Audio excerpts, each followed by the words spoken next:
¿cómo están? Bienvenidos una vez más a nuestro programa sin nombre. Seguimos sin nombre, tengo que ponerle un nombre. Sí. Y continuamos con nuestro tema de la sesión anterior, pero queríamos aclarar el por qué comenzamos hablando de conocimiento, reconciliación y relación. Ese es el proceso en el que desde que comenzamos el año entramos para nuestra restauración, para poder tener y restaurar nuestra identidad, nuestra relación con Dios. Y lo que queremos hacer primero es explicarles el por qué es tan importante, primero conocer para entrar en una reconciliación y luego tener una verdadera relación con Dios. Y está en el hecho de lo que hablamos en el video anterior, de que es importante que nos conozcamos a nosotros mismos primero y conozcamos las características de Dios para que realmente podamos generar ese vínculo afectivo con Él y poder profundizar más adelante. ¿Qué tiene esto que ver con orfandad y con paternidad? Pues que la orfandad en nuestras vidas haya sido con carencia de padres o no, lo que hizo fue generar cosas en nosotros que hoy en día tal vez desconocemos o que no sabemos cómo manejar, y una percepción también hacia Dios que no entendemos qué puede hacer Él por nosotros en nuestras vidas. Y lo que realmente queremos con esto que estamos haciendo es conocernos a nosotros, que nos conozcan ustedes a nosotros y nuestras infidencias. Conocernos a nosotros mismos. Conocernos a nosotros Porque mismos. hay veces nos hacen preguntas y quedamos como que venga, sí, eso como es el mío. Exactamente. También conocer a Dios, ¿cierto? Y que esa reconciliación que tiene que producirse entre Dios y nosotros y con nuestros mismos padres o con nosotros mismos pasa a convertirse en una relación real bajo la paternidad de Dios. Amén. Amén, hermano. Amén. Amén, hermano. Y después de esta oración. En el video anterior a mí me preguntó Yuji de qué manera de pronto se reflejó esa orfandad dependiendo de la situación mía. Mi situación, ¿cuál era? Yo crecí con mis dos padres. Entonces ella me preguntó, ¿cuál fue tu situación? ¿Cómo lo viviste tú? Y mi respuesta fue hacia la parte como del carácter, como de la toma de decisiones que hablaba William en el video pasado. Pero yo quisiera preguntarle ahora a Yeye, que también vivió una situación similar a la mía.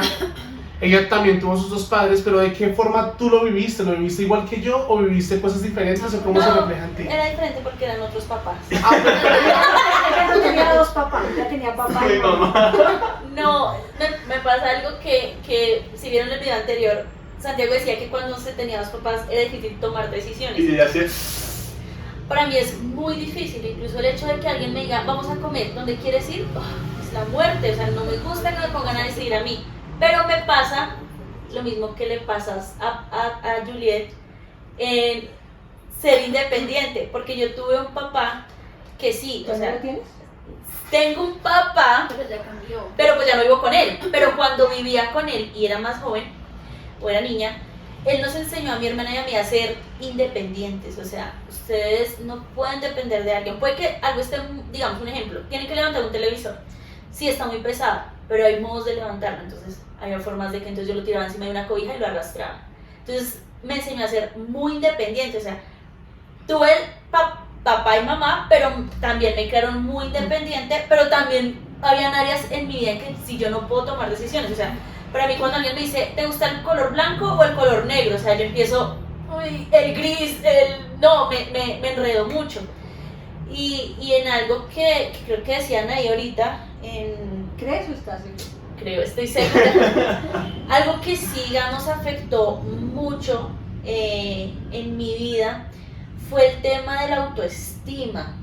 Porque sí, yo me crié con papá y mamá, pero los que conocen a mi mamá y a mi papá se ha subido de peso, pero mi mamá es muy delgada.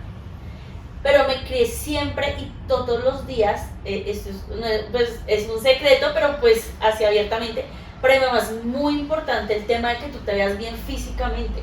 O sea, para mi mamá no es un complejo muy grande uno estar subido de peso. Entonces, mi mamá todos los días era como, Jennifer, tienes que cuidarte, Jennifer, esto. Mi papá igual, o sea, mi papá no era el típico papá que te decía como, yo veía a mis amigas que les decía como, uy, eres tan linda, eres tan hermosa, que no sé qué, mira tu flor. No, mi papá era como, oye, me empecé a subir de peso, digamos, como a los 16 años. Yo digo que yo tuve una Jennifer desde los 16 para abajo y una Jennifer de los 16 para arriba.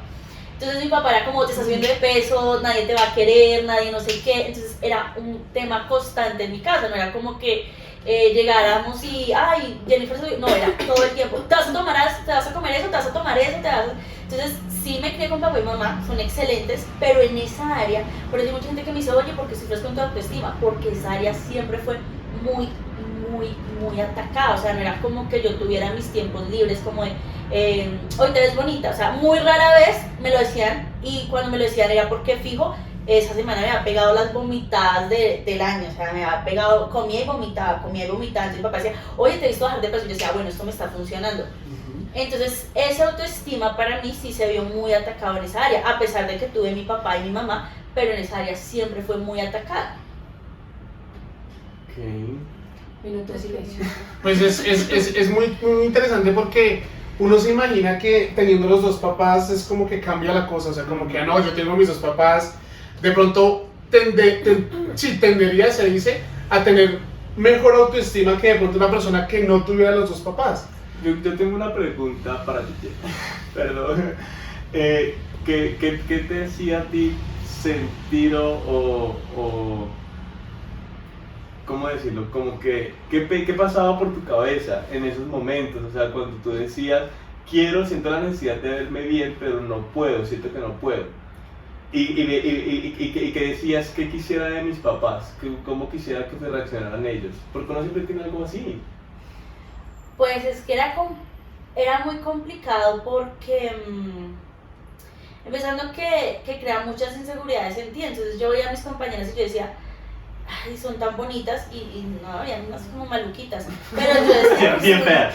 sí, es por el simple hecho de ser delgadas, yo decía, son bonitas, y yo decía, no, yo no, entonces mi complejo más grande era, bueno, para nadie es un secreto, que mi cola es muy grande, entonces yo trataba de taparme con sacos gigantes, y cuando yo iba a comprar ropa no era como voy a comprar ropa que me vea bonita, sino ropa que me tapara, ropa que me cubriera toda, entonces, ¿qué sentía cuando me decían eso en mi cabeza? Tengo que bajar de peso, tengo que bajar de peso, tengo que bajar de peso.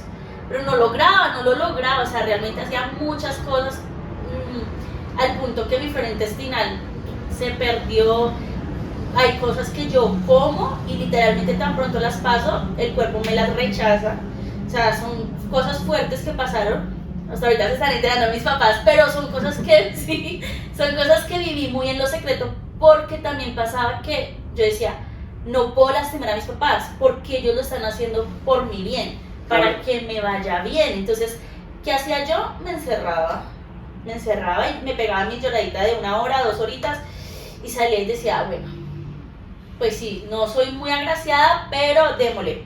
Entonces sí, es un tema bastante complejo, pero yo sé que pues muchas chicas lo deben vivir. Entonces no es porque, ay, yo tengo mis dos papás, todo es perfecto, no, ese tema es bien complejo. Y pues los que conocen a mi hermana es súper delgada y ella sí se puede comer medio mundo si quiere y no engorda, y a mí me pasaba lo contrario, yo no podía comer nada, no, entonces sí es un tema bien complicado. O sea que ese tema de orfandad realmente no es solamente eso, que los papás no estén, sino que también hay carencias en la formación de los papás y lo que dicen, y la percepción de uno mismo, ¿no? Porque como decía ahorita Yeye, ese tema de que yo no podría lastimar a mis papás porque pensaba que cuando ellos me decían que tenía que hacer las cosas para verme bien o hacer era por mi bien, ¿sí? Sin saber que me lastimaban, tal vez ellos no tienen la culpa porque esa es la verdad. No. Un papá no sabe muchas veces cómo ser papá y menos a la primera. Mi papá lo decía y yo lo entiendo porque pues lo que les digo, mi papá está subido de peso y él sabía todo lo que conlleva eso, porque a veces yo le decía a él un día, yo creo que tú te viste reflejada en mí, no querías que yo sintiera lo que tú sientes. Entonces mi papi no es de las personas que él te diga como, mira esto, sino él reaccionaba un poco a veces agresivo, entonces él me decía como, yo te lo decía, incluso una vez hablamos y él me decía, yo te lo decía porque no quería que si alguien más te lo iba a decir te lastimara, sino tú ya venías forzada y tú ya venías con escudos. El problema fue que me levantó escudos tan fuertes que alguien me viene y me lastima y yo digo, no fue puchica, si a mí me van a herir yo me voy a la yugular, o sea, a muerte. Entonces sí es complejo ese tema, o sea, sí hay papás, sí hay mamás, son amorosos, estuvieron, de todo, pero yo creo que, bueno, no sé si suena muy a la palabra, pero yo creo que ellos venían con más temas de orfandad y trataron de cubrirlos, no se dieron cuenta que en algunas cosas pues fallaron. Porque los papás no siempre saben cómo hacer las cosas, ¿no? O las personas que nos rodean no siempre saben cómo hacer las cosas.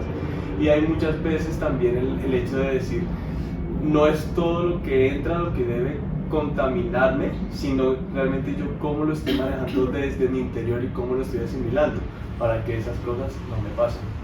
Correcto. Yo quisiera preguntarle a mi esposa, yo conozco muchas cosas de ti, pero yo sé que hay cositas que de pronto quisieras expresarles a ellos y contarles a ellos sobre tu experiencia respecto a ese tema. Lo que decía William ahorita, sí, o sea, tal vez no dependa mucho como de, ay, tuviste papás, los dos, papá y mamá, o papá? papá y mamá, o solamente el papá o solamente la mamá, sino que sea como algo ya interno. Pero ¿cómo lo viviste tú? ¿De qué manera tú lo puedes expresar? Como no, si realmente me impactó, no me impactó tanto, era más yo, eran más ellos, ¿cómo lo ves tú? Bueno, cuando estábamos discutiendo el tema y se tocó como las diferentes áreas en las que posiblemente se iba, la orfandad atacaba, hice como, bueno, pues la tarea, el proceso de ¿cómo se dice? Introspección. Eso. Retrospección e introspección. Bueno, para saber cómo me había afectado la orfandad en esas áreas. Y hay algo que no he podido dejar de pensar y siento que lo tengo que contar, y es lo siguiente. Una de las cosas que a mí sentí mucho rechazo de parte de más que nada como de mi mamá. Igual si estás viendo esto, mami, te amo, no es nada en contra tuya, sino pues porque yo sé que no es fácil ser papá, pero tampoco es fácil ser hijo, ¿no? Entonces no es para juzgar, pero sentí mucho rechazo de parte de ella por algo pequeño, entre comillas. Mi mamá siempre le costó y le ha costado decirme te amo. Mi mamá a mí me dice te quiero mucho, y para mí eso ha sido terrible. Y en ese entonces a mí me hirió demasiado porque yo hacía todo, yo creo que todos hacemos cosas para poner contentos a nuestros papás porque de alguna manera somos personas que buscamos aprobación, y eso no está mal hasta un punto, ¿no? Porque como si hay dos palabras que tienen que estar siempre, funcional y sana. Todo tiene que ser funcional y sano. A partir de eso, si ya no es eso, ya hay que ponerle atención a las cosas. Pero entonces, volviendo al tema, mamá, a mí yo hacía muchas cosas para ganarme su aprobación, para que ella me dijera te amo, y yo podía hacer todo lo que quisiera, y ella me decía, te quiero mucho. Y para ella fue muy frío expresar su amor. Entonces, claro, eso empezó a atacar a mí porque yo decía, entonces no soy suficiente, tengo que hacer más, y empecé a colocarme muchas más expectativas, tan altas, que nunca las iba a poder lograr.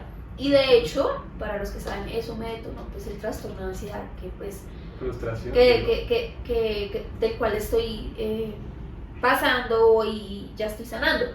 Pero todo se encadenó por esa raíz de rechazo que ya colocó en mí, porque yo sentía que ya no me amaba. Entonces nunca era suficiente lo que yo hacía, lo que yo hiciera, lo que dijera, lo que fuera, porque ella siempre me decía te quiero mucho. Y voy a poner un ejemplo, una vivencia que yo creo que fue la que más me marcó, y es que transporté ese síndrome como de... yo me acuerdo que tuve un psicólogo que me dijo, tú tienes el síndrome de la mujer que ama demasiado. ¿Y a qué se refiere eso? Cuando yo ya empecé a tener relaciones de noviazgo y eso, yo transporté eso que pasaba con mi mamá hacia los chicos. Entonces, sin yo darme cuenta, yo buscaba chicos que no me correspondían el amor. Y fueron muchas relaciones. Y hasta hace poco, hasta hace como unos 4 años, fue que me di cuenta que todos tenían el mismo patrón. Ninguno me decía te amo, entonces era te quiero mucho. Y yo podía hacer lo que quisiera, entregaba mi cuerpo, tenía relaciones sexuales, todo con tal de buscar un te amo. Y nunca lo conseguía, y eso se me empezó a volver un síndrome, hasta que este psicólogo me dijo, tú tienes ese síndrome de la mujer que ama demasiado, y me llevó a la raíz. Me dijo, llegamos a la red, llegamos a que mi mamá, yo buscaba el amor que mi mamá nunca me dio. Entonces sí, en siento alguien que no tenías que buscar. Exacto, en alguien que no tenía Sí, que de la forma buscar. equivocada. Exactamente. Lo importante de poderse conocer a uno mismo, ¿no? Sí. Poder conocer realmente el por qué tendemos a tener ciertas cosas. Y lo que estamos hablando ahorita es precisamente eso, es que podamos nosotros, específicos allá en casa, decir, a mí me pasa y no sé por qué me pasa. Ajá. Entonces empezar a hacer ese mismo análisis de autoconocimiento, ¿sí? De acuerdo a nuestra experiencia, nuestras vivencias, nuestra formación con papás, de el por qué tal vez yo en ese momento tengo ciertos pensamientos, tengo ciertas conductas, tengo ciertas relaciones con personas, ¿sí? Tendencias, etc. Precisamente para que podamos entender cómo llega eso. Y no sé si seguimos tocando el tema, ¿sí? O lo paramos ahí. ¿Quieren uno más? Uno más que. Una vivencia ejemplo? más. Sí, o sea, vamos. ¿Otro compañero de set o algo así? Otro compañero. Vamos tres. Los compañeros. ¿Otros O lo compañeros dejamos más? para